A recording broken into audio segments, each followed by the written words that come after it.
So, hi everyone who is either watching this as a recording or has joined us live on the platforms today. Just before I kick off, just a reminder that the Q&A function is open. So if you want to put some questions in the Q&A function, people can't see that, but it comes to me. Or if you want to engage in the group chat, that would be absolutely fantastic. We are going to do some reflective exercises today. So if you've got a piece of paper and a pen with you, that would be absolutely brilliant. So we're going to get some time to really think about some ideas. And we are going to have time throughout the sessions to answer questions. So if you think of a question, you can either put it in the chat, the Q&A function, or keep it to yourself and ask me during that section there. So if you're watching this recording, feel free to write down your questions. And if they're not answered at any point, you can then get in contact with me, mainly via LinkedIn. So today we are going to be looking at scaffolding. Before I talk about scaffolding, really quickly for anyone who doesn't know me, my name is Arthur Moore. I'm an online maths tutor, have been since 2021. Before then, I was a trained maths secondary teacher and I've taught in schools across the UK as well as internationally. I've taught in private schools, state schools, boarding schools, international schools. So I've taught in a full range of schools. And as I said, since 2021, I have been a tutor with my outfit More Edu. I also run a CPD platform for tutors called Navigated Tutor.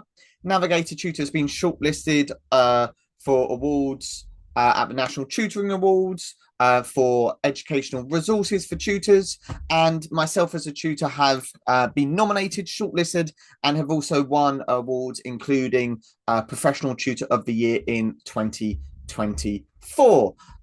So that's a little bit about me. But what I'm going to be talking about today is scaffolding. So our aims for today's session,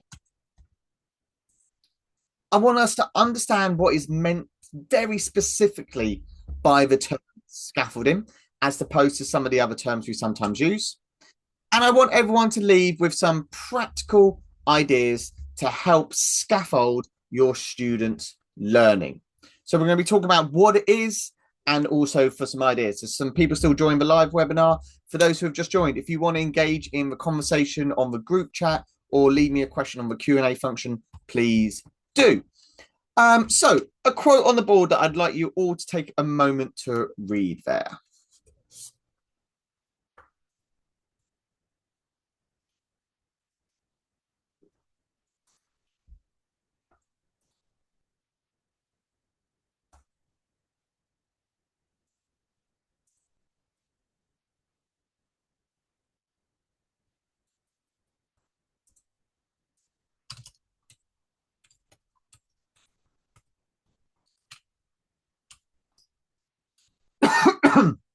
Okay, so a bit of time there to read that quote. That quote is from a research paper back in 2012. There's a few bits I want to go through here before we delve into scaffolding, because I think it really sets the foundations for what we're going to be talking about. So firstly, we are going to talk about the idea that there is no body of sound research. So this is not just talking about a study they've done. This is looking at multiple studies in multiple contexts with students that support the use of minimal guidance.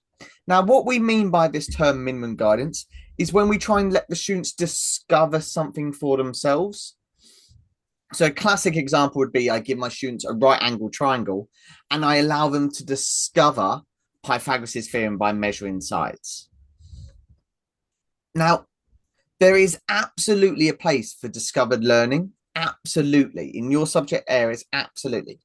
But what sometimes happens when we are not giving any guidance to our students don't quite make the understanding, the learning that we wanted to happen, they don't quite make those connections. So if I go back to my example of Pythagoras, which is all to do with the side lengths, because students aren't able to perfectly measure the side lengths of a triangle with absolute accuracy and precision, they get an understanding that it's an about idea.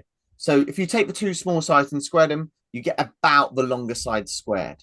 Now they've got the gist of the idea there, but what they haven't made is the absolute understanding that this is an absolute truth for all triangles. Whereas if I did that idea later on, after I had given them some guidance, they would maybe make a different inference from that. And that's why it says here, with other than the most expert students. What we mean by expert students is students who have been taught and have understood some content. And then we can go and allow them to do some discovering. So this is not saying there's not a place for discovery learning.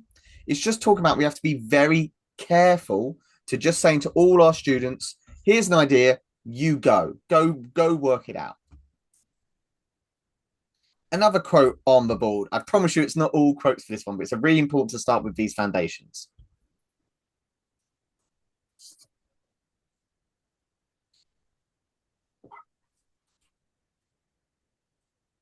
So this is from a paper from 2015, and it's saying that it's now understood that we do need to provide at least some support, being a very key word, and guidance during the learning process. So notice how it's not saying at all stages in education, but during that learning process while students are acquiring information. And this study is quite clear that minimal guidance does not work, which links to the other one we spoke about. And this brings me into this idea of differentiation versus scaffolding. So if you're watching live, just in the chat, I'd love you to just put whether you've heard of either of these words. If so, which one?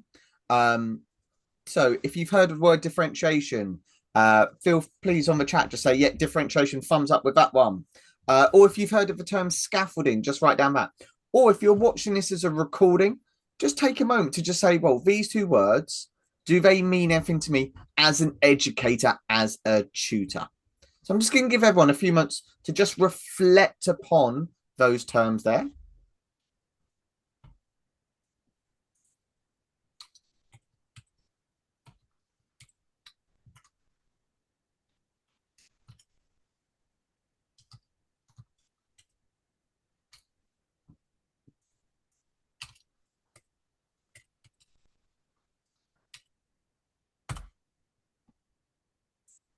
So I've just put some questions there in the chat. You can just give me a thumbs up if you want. So there's a couple of people messaging me directly, just saying, yeah, differentiation, definitely heard of that. Scaffolding, I think I've heard of that term, but I'm not quite as confident in that word as I would be with differentiation. For all those A-level maths tutors out there, we're not talking about calculus differentiation. Unfortunately, I agree. So I'm just going to go through each of these terms here because to talk about differentiation really emphasizes the importance of scaffolding. And then we will move on to talk about how we can actually do this scaffolding approach. So differentiation. What differentiation is about, I'll show you this first. What differentiation is about is that classic idea as a teacher, for those who worked in classrooms or anyone in education, where we have different tasks for different students. So we say some students, we want to do this task. Another student, I want to do this task. My clever students, I want to be doing the red task. That's the classic idea of differentiation, that you have a green and amber, a red task, or a sad face, middle face, smiley face. Or some schools would have called them 1 chili, 2 chili, 3 chili. And this whole idea that we've got different activities for different students. And you can visualize it kind of like this. We've got our students, but what we're doing is we're asking them to stay in their lane. So these two students here, I have determined that they are going to be able to complete this task. So everything I do is about getting them to complete that task. These two students here, I want them completing this task. So I have predetermined that they are going to stay and complete that task. These two students here, I have predetermined that they should be completing that task. I've got it ready for them, and they're going to complete that. And this author here, Barber from 2024, has highlighted this as the idea of you stay in your lane. So I've created lanes within my session. And this is as true for working one-to-one, which I know almost all of us do here. So the idea that I understand my student and I say, I have understood what task they want to complete. We will do this task. I then may move on to doing the next task and then may move on to the next task, but I'm very much doing them in separate ideas. And the problem with this is we are determining what activity the student can do, often before we've already engaged in the activity. So, for example, if I'm getting my resources ready, I might say, well, this student I'm working with, I'm definitely only going to give them these questions. I just don't think they'd be able to do the other questions. I've pre-decided that. And that obviously has loads of issues because I'm deciding what the student is capable of doing before I actually engage with them. And students are actually also very good at picking this up. They see that we've already selected an activity for them, and that's our expectation of them. So that's the idea of differentiation. Now, scaffolding, as you might infer from the language there, is a slightly different approach. What we mean by scaffolding, it's again visualized here, is we've got the same end task, this rectangular task, but our students are going to get to that task in very different ways. So this student here has got a scaffold, which we're going to talk about more, and their route is going from the smaller task up to this one. This student in the middle also has a scaffold, but it's doing slightly different activities on the road. This student here hasn't been given a scaffold and they're going a different route to get that question. Now, the key here is they are all getting to the same point, but they are doing it in different ways. And that slight shift in mindset is really, really important here. And this is why we're going to talk about scaffolding today, as opposed to differentiation, which is a word we try not to use as education as much, because, as I've said, it's all about a predetermined idea. The scaffolding idea is the idea that we can create temporary structures to support our students and their needs. So we all work with very different students in very different contexts, doing very different subjects for most of us, and different age groups and different levels and different grades. But we're supporting our students in their need. And it's this whole idea of a temporary structure. And there's some really key words there. Structure, which implies that I'm thinking about this and I'm giving my students things to help them with this. And also this idea of temporary. Scaffolding, and this is a quote from Gary Olben, who's a really well-known speaker in the education circuit working with SEND students. And this is via his work with the Education Endowment Foundation, which I'm sure many of you have heard of, also known as the EEF, that has so many resources and ideas. And the reason I say that is the EEF is a really well-established and backed group of supporting teachers. And Gary Olben is a really key idea in that. And he calls scaffolding support that is removed when it is no longer required. So if we think about that quote, as opposed to the first time we discussed differentiation, we're now talking about support, which I'm sure we can all get on board with as tutors, but it is removed when it is no longer required. So we just don't remove it randomly. We don't just say, oh, you can have this for 10 minutes, then we'll get rid of this. We don't just say you'll have this for one lesson, not the end. But we remove it when it's no longer required. And that's obviously why we're using the term scaffolding here with that kind of analogy here. If you think about when you have scaffolding done for a building, it is not there forever. It is purely there as a temporary support while other stuff gets done. Once the building is completed, the scaffolding can be taken away and it should remain up. If the building starts to fall down, we probably start to pull the scaffold back up so we can repair it. So that's why scaffolding, I think, is one of the nicest terms in education, because it actually means how it kind of sounds like. And again, another quote here, that great teachers recognize that these complex tasks often require scaffolding. And what I mean by a complex task is not something that we have determined as difficult from our point of being an expert as an educator, but what our student finds a complex task. And that will be completely different for different students of different ages. If you ask my 5-year-old son for what a complex maths task is for him, be very different from the A-level students I work with. But Both are going to require support to complete their complex task. So I'm just going to pause there for any questions or a moment of reflection. So if anyone's got any questions, please put them in the chat, or put them in the Q&A function. Or if you're watching this on recording, it's a really good idea here to kind of maybe note down your question at this moment. And then at the end of the session, you can go through those questions. Have they been answered? If not, why not? And come and find me and ask me those questions.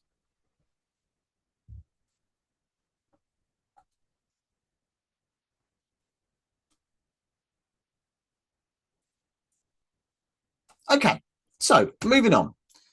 I want to talk about some scaffolding approaches for us as tutors and us as educators. So some actually ideas. So whether you're watching this live or recording, we're going to be kind of engaging with these ideas about thinking about how they work in your subject area. So I'm going to talk about 3 specific techniques for scaffolding. I'm going to talk about checklists, examples, and discussion. And the techniques I'm going to talk about here, we're not going to be talking about techniques that only work for maths or GCSE maths or A-level maths. These are ideas that work very much across our subject areas. If you are in the watching live, if you want to put your subject area in the chat, that's always really useful to know, especially when we have multiple people doing the same subject. Always good to share ideas. But I'm going to be talking about these approaches. And I'm going to be talking about these approaches from a scaffolding mindset. And then we're going to think about how we can actually use them to work in our tutoring. Okay, so firstly, checklists. Now, I'm sure we all have very much an idea of what checklists are. We know what a checklist is. It's things we are going to complete. But what we can do here with our students is we can use checklists in different ways to scaffold for different students at different times. And I'm going to talk about this in terms of checklists we can do before the task, checklists we can do during the task, and checklists we can do after the task. So firstly, before the task. So these are things we are doing before we've actually set the student the writing exercise, solving the problem in maths, drawing something in art, completing the activity in PE, doing something in computer science before we actually do the task. So this might be in kind of our description stage, our modeling stage, or when we're getting the students to think about something. Now, we can give checklists to our students at this stage. It's a really effective way. So I can give one student a checklist that says, can you summarize the key points that your tutor has just made? And in my session, I would literally have on the whiteboard, the interactive whiteboard if we're using one, or if we're using a chat function, or however we're working with our student, I'd give them a checklist where they can say, I've heard a key bit of terminology and I'm confident I can explain it. Or I have seen the diagram. Sometimes I will use checklists before the task to make students are correctly reading a problem. So I have read it through once. I have read it through twice. I have underlined the 3 key words in the question. Next checklist, I have told my tutor what those keywords mean, or I'm able to say them out loud. But the idea here with scaffolding is I'm able to do this differently with different students. So different students I work with, I wouldn't just have that one checklist that works all the time. One of my students might really struggle with the reading of the question, so I could give them a checklist around the reading of the question. Another of my students might really struggle to come up with some ideas, so I would give them a checklist around supporting their ideas. And then again, this is all temporary, so I can take these checklists away. This is not a checklist that I'm now always going to give to this student at this time. It's not a checklist that they will only have once. I can give it to them for some questions, take it away, adapt it. And that's where this scaffolding mindset comes in. It's this temporary support that can be taken away. I can give students these checklists during the tasks. So if they're doing a writing task, I can give them a checklist to make sure they are using keywords. Have you used these 5 words in your descriptive piece, especially if they're the 5 words you've been working on in your session? Or you may have been doing some work around punctuation. Have you used a semicolon in your piece? Have you used a full stop? Have you used a question mark?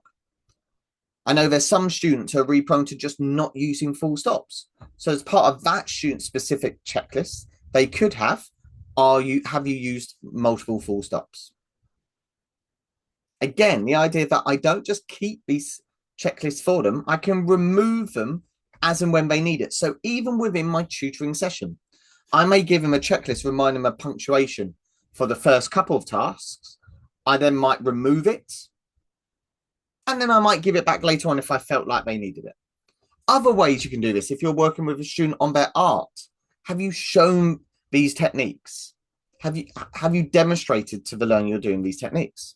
If you're doing an exam piece with a student, this checklist might literally be kind of like, remember, you need to include X, Y, Z to get the marks. And then we can also use checklists after the task. Now, I like to adapt from going from during the task checklist to then giving them the checklist only at the end of the task. So it's the same checklist. I'm not creating more work for myself. But one student, I give it to them during the task, and they are constantly referring back to it. Then when I go to my next tutoring session, I might give them that checklist after the task has happened. And this student who's got it during the task, after we've done it a few times, they might only get it after the task. Or if the student only gets it after the task and they're struggling, I give them back. I'm not being really prescriptive with this. And notice with all these, wherever I give them the checklist, they are all doing the same task, but I'm just giving some students support in able to achieve that. So I'm not saying this group has to do this student has to do creative writing where they only fill in the gaps. This person can do a completely freehand creative piece of work. They can still do the same piece of work, but I support them in slightly different ways. And that's how we can use checklists. Does anyone get any questions about checklists? Who's on the call?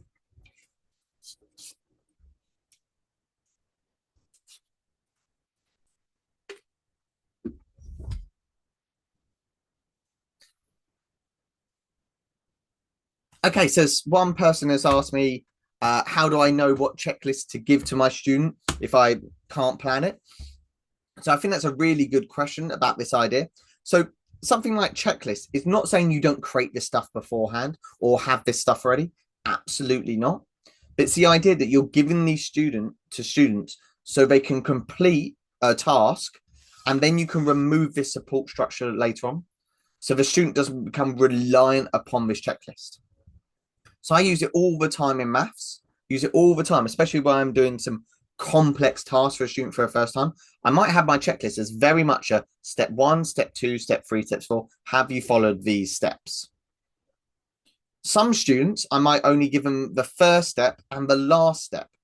Some student, I might only give them the first step. Some student, I might give them absolutely none of the steps at all. But after they complete the task, I might give them the checklist and say, have you gone through these? So I'm using the same idea, but in different way with my students. A nice way to think about it is to do the task yourself. And just as you're doing it, write a little commentary of how you were doing it. Step-by-step approach. That step-by-step approach then becomes a really useful checklist.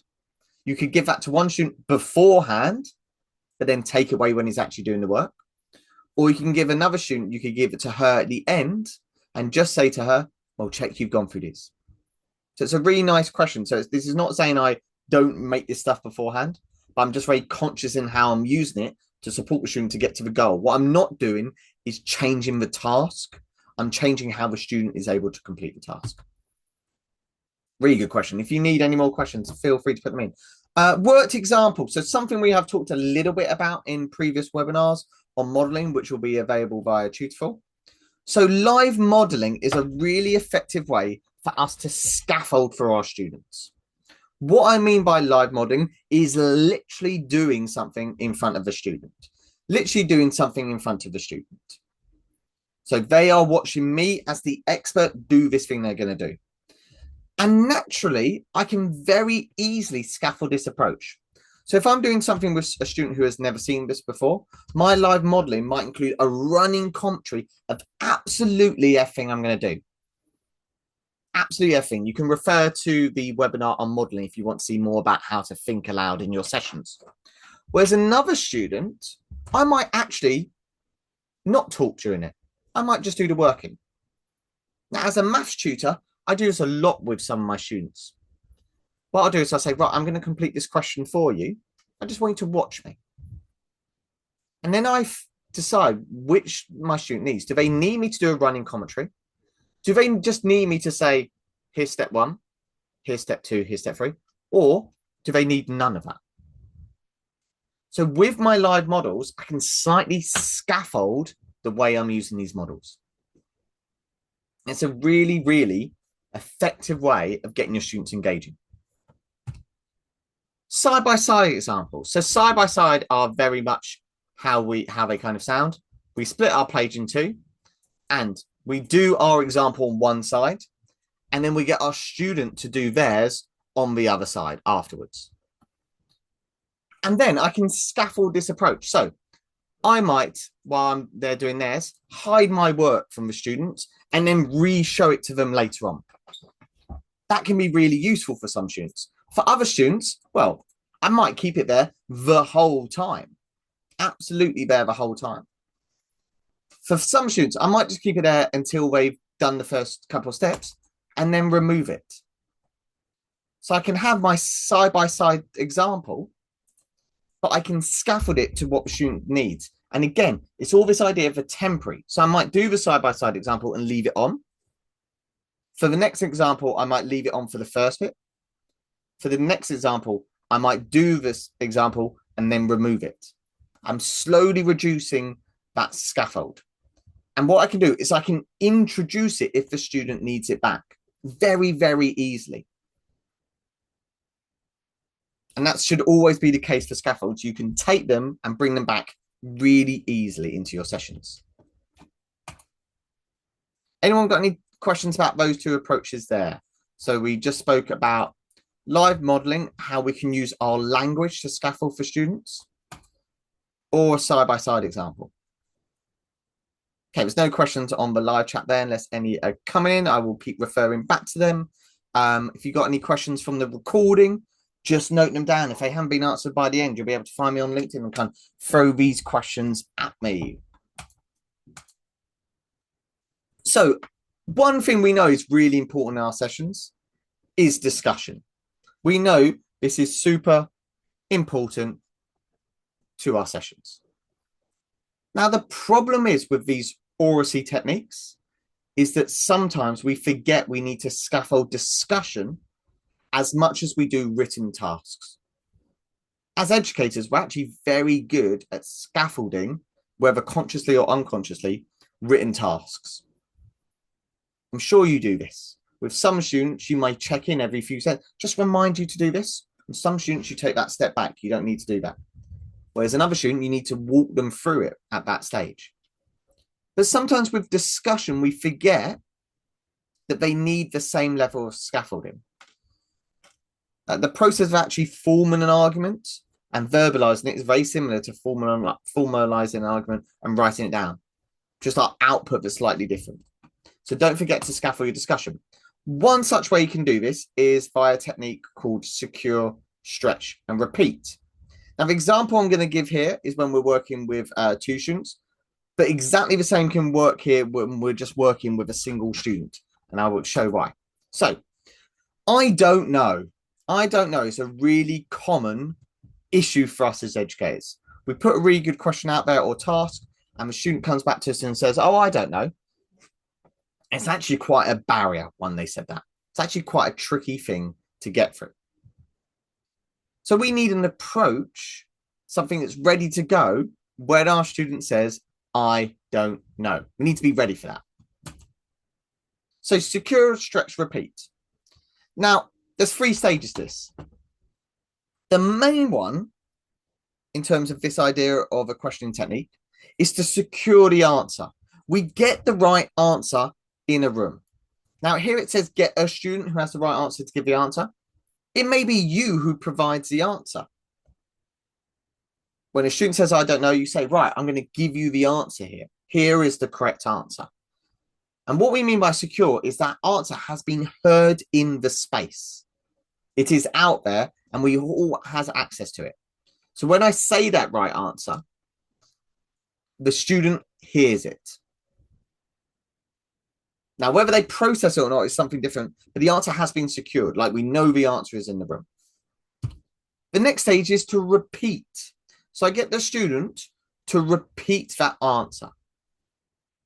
So if I've given them the right answer, I get them to repeat it back to me.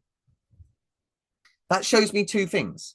It A, shows that the student is listening and actively listening. And as I do this more and more, the student knows that if I give them an answer, they might need to repeat it. So they really need to focus in. And that itself has loads of benefits.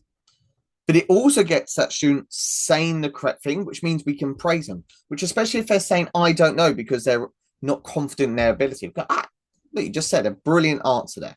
You just gave a really good definition of that word. You just explained what that all for means. But if we just did secure repeat, we'd have an issue with maybe the student just verbatim saying back what we've said. And he has no way kind of processed it in the background. And that would be an issue because we're not checking for understanding.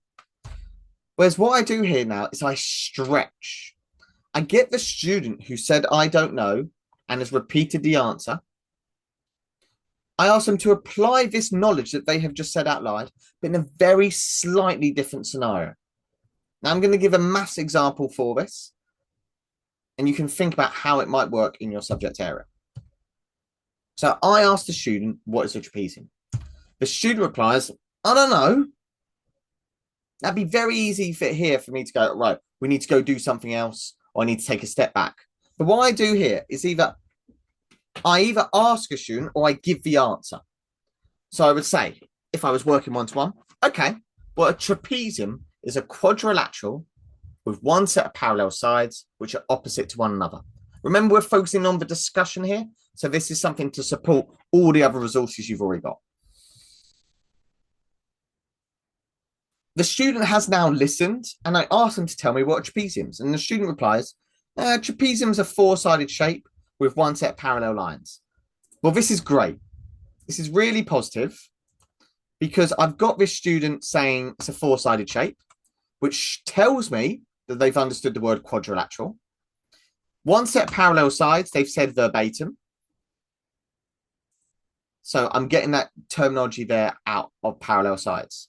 So I can be confident here that they know what this word quadrilateral is because I have said quadrilateral and they've said four-sided shape. That shows me that there's a level of understanding there. Now, what I'm not sure is I said one set of parallel sides. They said one set of parallel sides. So I'm not entirely convinced that they actually know what that means. Maybe they're just saying it verbatim. So I now stretch this question. I now stretch this question by asking a follow-up question that's slightly different in the scenario. In this case, I'm saying, can you tell me why a parallelogram is not a trapezium? I'm asking this to the student who said, I don't know. And in this case, the student replies, because it has two set of parallel lines. Well, this tells me here that the student has made the connection that one set of parallel lines means trapezium and then two sets of parallel lines means a parallelogram. Alongside knowing that they are both quadrilaterals with four-sided shapes, that gives me a really good understanding that the student has made quite a really good understanding of what I've said here. It also now gives me a chance to give this student loads of praise, because quite quickly he's gone from I don't know. He's gone from I don't know. He's gone to I do know. And he's said that. And that's a really positive stage for me. But it's also highlighting to the student that I don't know is something that we're then going to go and challenge and really push upon. Now, this sits within my teaching of this topic, but you can see how this subject would, this technique would work in your subject area with any form of terminology. So the question could be, what is a sonnet? I don't know. Well, a sonnet is a type of poem, and here's the structure of the sonnet. And then we can build from there. In science, what is this bit of, what does this terminology use? In art, what do we mean by this? In history, who was this?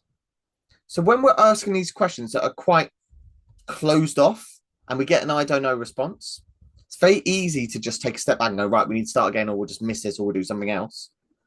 Whereas here, we're pushing past that, but I'm quite clearly scaffolding it by giving them these bits here. So I'm giving them that little scaffold in their answer, rather than just saying, I don't know. You sure you don't know? Let's do it. Or just saying, I don't know. Okay, well, you absolutely don't know. We need to take it back. So I'm giving this little scaffold for them to stand on to try and get to the same answer. I'm not changing what I expect them to know. I'm not changing. I expect them to know what a trapezium is, but I'm taking a different route to get there, which aligns with everything we kind of spoke about with scaffolding. Another really useful thing you can have for scaffolding discussion is just to have some stock phrases ready to go. Now, primary tutors are brilliant at these. They often have these all the time. Primary English tutors, brilliant at these. Sometimes with secondary educators, and I include myself in this, we're not as used to using these stock phrases or sentence starters or sentence stems, loads of different names. So if I'm having a discussion with a student and I know they find discussion hard, I'm not going to change what we're talking about. I'm not going to change the content of our discussion, but I might just put on the board some phrases for them to use.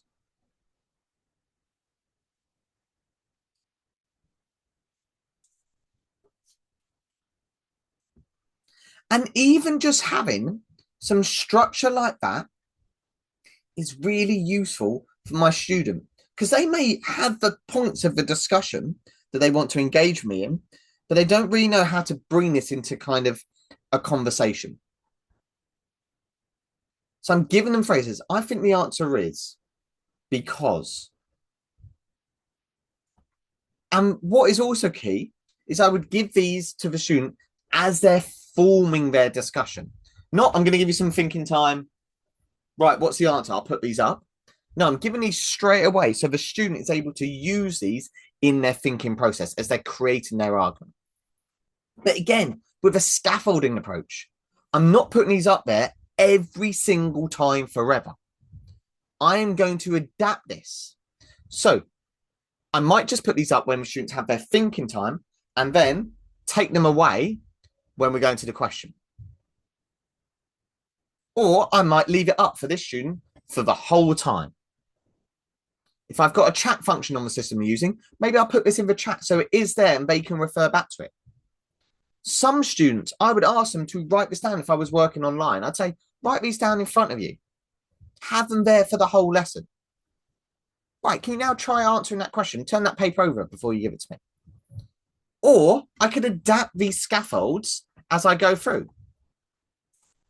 So, for example, next time I do this one, I may not put because in. I might not put the second part of this.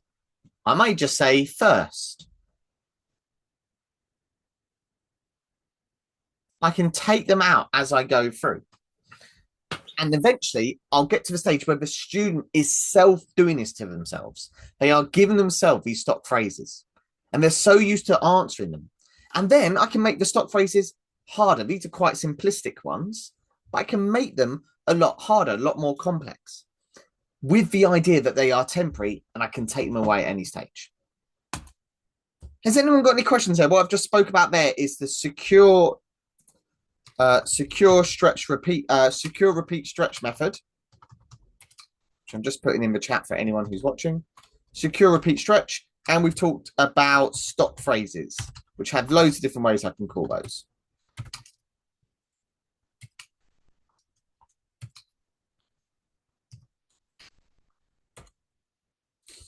Okay, someone's asked me the question of kind of what stock phrases would you know your student needs? I think this is where your experience as an educator will come in. Even if you've only done a few tutoring sessions, you know your subject area. If you're really struggling to think of a stock phrase, how would you answer that question? And write down your first sentence. And then take out any content that is specific to your answer and leave the structure there. So in maths, it would quite often be the first step here is, and even just giving that phrase to my student, I'm telling them, well, if you can just get the first step, we've already got something right. That's brilliant. In English, you may something use the author's intention here is. That's, again, I'm pushing the student to think about the author rather than just the thing they're thinking of. And if I give that to the student at the start, they know what I'm looking for. So it's a really nice question. I think it's where you have to rely on your kind of expertise, your knowledge here.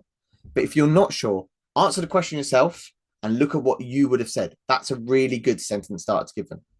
Someone's asked me a question about secure, repeat, stretch. What do you just do if the student just keeps saying, I don't know? Firstly, I would ask myself kind of, is there something else going on here? Is it they don't know this, or they kind of have they disengaged from the learning process at this moment? And what can I do about that? There's no point in me just keep saying stuff if they're not listening. If they keep saying, I don't know, a really nice question to say, well, can you explain to me what you don't know about this? So I'm putting the emphasis back on the student to explain to me. And then quite often you'll get an answer like, oh, I don't understand this part. Or I don't understand what that word means. Well, I don't know. I don't get it. And each of those tell me something different. Well, is it the word? Is it just a step? Or maybe I need to really take a step back. So in the example I gave, I spoke about a quadrilateral. Student said, if I say that, and the student goes, I don't even know what you mean.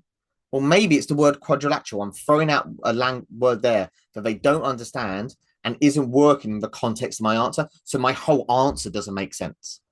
So there are two things you can do. And I just want to emphasize this idea with this scaffolding approach. It is these temporary structures. These temporary structures allow our students to develop. And then we, as the expert in the room, as the educator, we can remove these scaffolds when the student needs. And we're talking about here the student's needs, their individual needs in that moment. And it's all temporary. And that's absolutely crucial here. I'm just going to put that quote on the board one more time because I think it's so important to kind of develop your understanding of what this really is. What I find about scaffolding is it's more a mind shift for us as the educator, rather than doing completely different things with our students. It's me saying, rather than saying they won't be able to do this, it's me saying, what can I do to help them get this answer right? And then how can I remove that over time? Just that slight change in my mindset will naturally mean I scaffold this stuff. You'll see it in your explanations.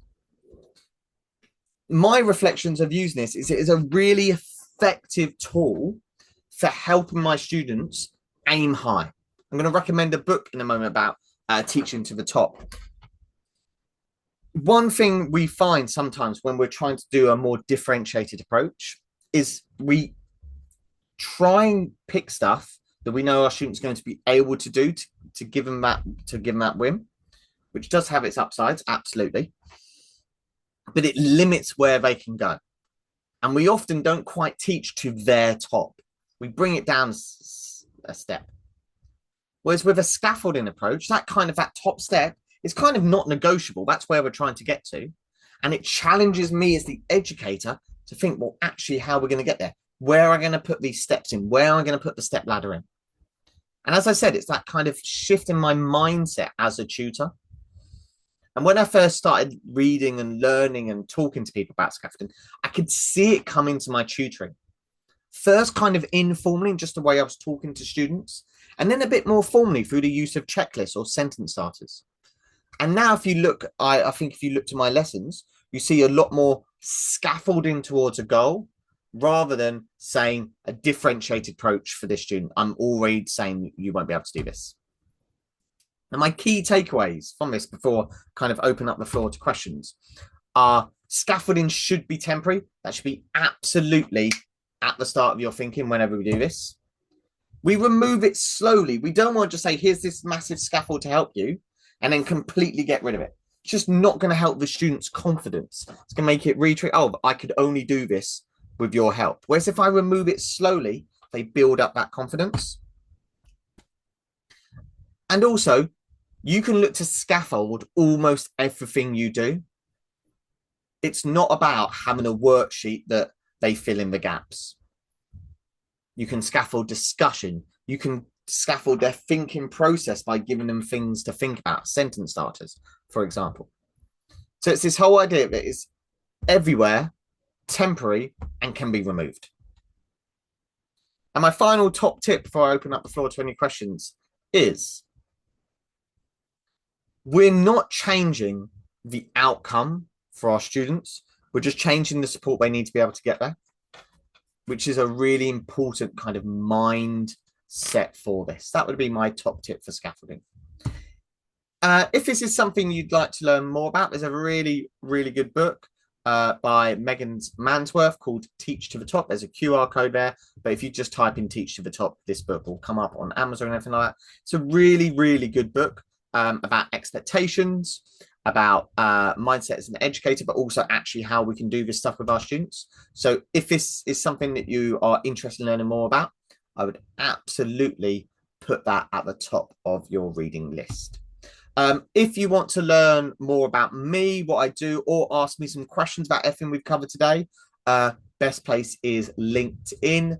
That's the best place to find me, and that's the best place to ask me questions. I've written a couple of newsletters and articles that are completely free on LinkedIn about scaffolding, and there's plenty of ideas in there going into approaches such as stretch, secure, stretch, repeat in more detail. So there's plenty to go on. If you want to find me on LinkedIn, that is the best place to come and ask those questions to me. But if anyone is on the live chat and wants to ask me some questions, that would be absolutely brilliant.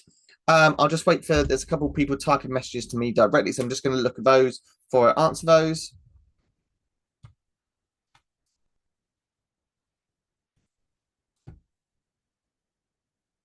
Okay, so someone's asking, do I tell the student I'm scaffolding for this?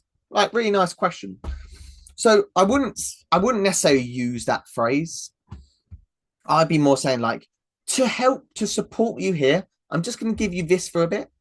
Or on this question, I'm just going to put this on the board. Have a look.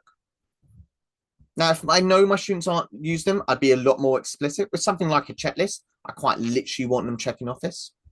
The other thing to do is to model these things.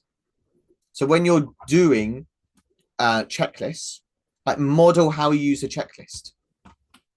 If you're doing sentence starters, use those sentence starters yourself. Model those to your students. So I wouldn't necessarily say, oh, I'm going to scaffold this for you. I would call it more, here's some support I'm going to give you for this question. And when I use phrases like for this question or for this bit of time, or maybe even this session, it's telling my student, it's highlighting to them that this won't be there anyway. So I need to really think a bit deeper about this. And what you'll find is as you do this more and more in your sessions, your students start to understand this is the culture of your learning environment. So when you're doing stuff like supporting them on that first step, they know it's going to be removed later on in the lesson when they're ready. So they pay it more attention. And this comes into a question someone comes to ask, like, what do you do when a student becomes over-reliant on your scaffolding or knows it's going to be there? I think there is a really good place to have a discussion. Like, I'm giving you this support to help you. Here's why. But when you come to doing this example by yourself next time, you won't have this scaffold. Or you get very, very slow at removing it and you really praise the students when they are doing stuff. So if I put the sentence starters up while they're thinking, then I take them off and the student uses that sentence starter, especially if a student who's maybe really reluctant to kind of do it about, big praise moment, really big. That's absolutely brilliant. I love the fact that you use that sentence starter that I took off the board and were able to remember it to structure your answer. It's a brilliant answer. So thank you for doing that. Like little things like that can be really effective. Any other questions come in? They're the only ones at the moment. Okay, so if anyone does have any questions, I'll stay on the live call and people can ask me any questions. But thanks for everyone for joining today, watching this whether live or as a recording. If you have any questions, please let me know and come find me and we can have those discussions. Best place to find me is on LinkedIn, and I will see you for our next webinar with Tutorful. I will stay on the live call for anyone who has any questions.